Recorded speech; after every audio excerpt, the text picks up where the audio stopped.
Well, all right, I made you a deal last week. I said that if I got enough emails during the week, that I would let you enjoy your Christmas, and then the Sunday immediately after Christmas, I would teach on the traditions of Christmas. And I guess I spurred some sort of curiosity out there because I got plenty of emails.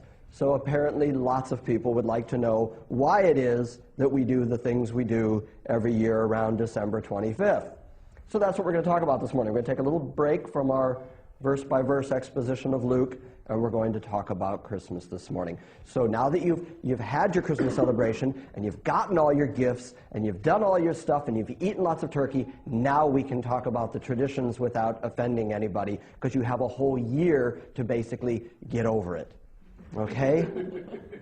Okay, good. I saw perhaps the most bizarre Christmas thing. I was talking to Brent on the phone up in Chicago, and I have satellite TV, so I hit the little guide to see what's on, and I saw that VH1 was just playing Christmas music. So I said, okay, let's see what that is. So I flip over to Christmas music. Now I've got the volume down, and all I see is this white-robed choir standing among red poinsettias with the green ivy leaves, which I will show you in a few minutes all come straight from Babylon. And standing in the middle of them singing a song is Neil Diamond, who himself is Jewish, which seemed odd to me and struck my curiosity. I wondered, gee, what sort of Christmas song could Neil Diamond be singing? So I turn up the volume, and he's singing, "Morning has broken like the first morning," which is not a Christmas song. It is, in fact, a song written by Cat Stevens, who earlier this year was not allowed back into the United States because he is a radical Muslim. Let's put the pieces together for a moment. VH1 was playing a choir standing in a Babylonish setting with a Jewish guy singing a song written by a radical Muslim for Christmas. And everybody was fine with this.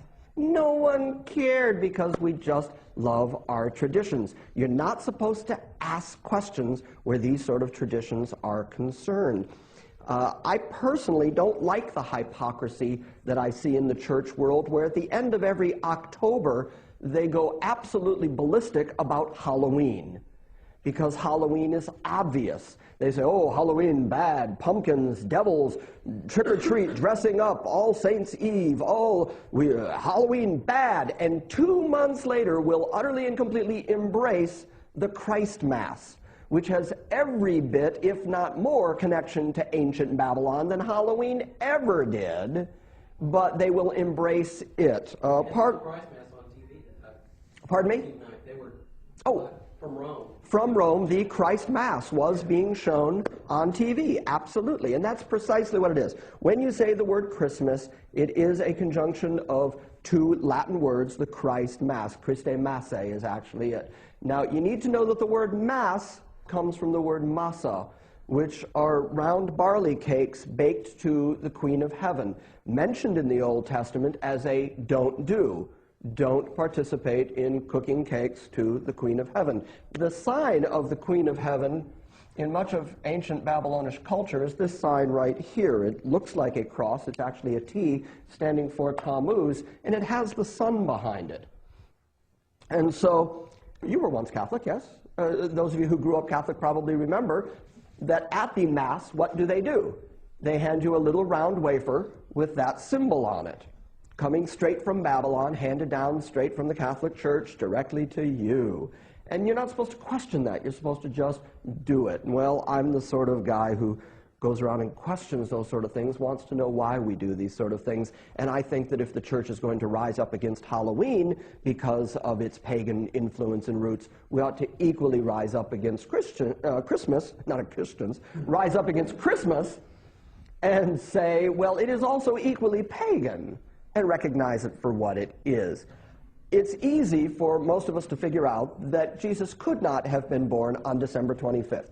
Just the basic details tell you that. It says that in the field there were shepherds watching their flocks by night. Go to Israel in December, there are no shepherds watching flocks by night. It's too cold. It was cold then, it's cold now. You can look on our website and read in the Christmas Q&A, where I take the time to lay out how you can figure out the birth of Christ, given the chronology in the book of Luke. He was probably born in late September. probably right around Feast of Trumpets, which would explain why there was no room at the inn. So what I'm going to do this morning, what the plan is this morning, it would be easy for me to stand up here and just say, this, and this, but you could say, well, a lot of that is Jim's opinion. And I know that normally I just kind of speak extemporaneously, and you guys go, well, I assume Jim knows what he's talking about. We'll take him at his word. This morning I have a gang of notes. I'll try to get through them in an hour. I'm going to be doing a lot of reading, and I'm going to read other people, other authorities, everything from encyclopedias to books that have been around for hundreds of years.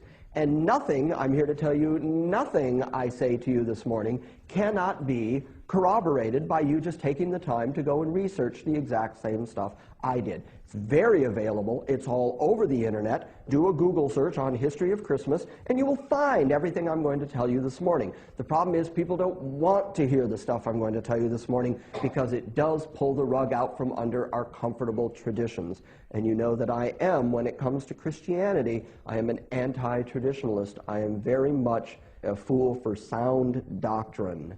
And I will say at the end, I'm going to say it now, and I'll say it again at the end, I'm not the great Scrooge, I'm not the great cosmic killjoy. Yesterday I got together with my brother and sister-in-law and my nieces and my mom, and we ate turkey and chocolate goodies, and we exchanged gifts, and we had a very nice time.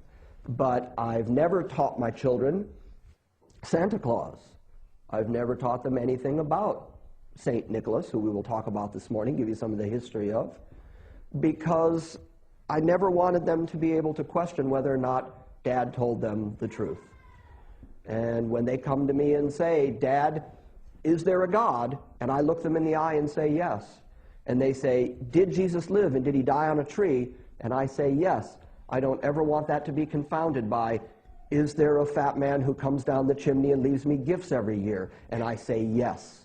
If I equally say yes to that, and I say yes, there's a Jesus, and yes, there's a God, when I take away Santa Claus, the next thing they're going to ask is, well, then what about God? Because, you know, as a kid, when my mom, who's sitting in the back of the room this morning, when my mom told me there is no Santa Claus, right, I asked you, is there a God?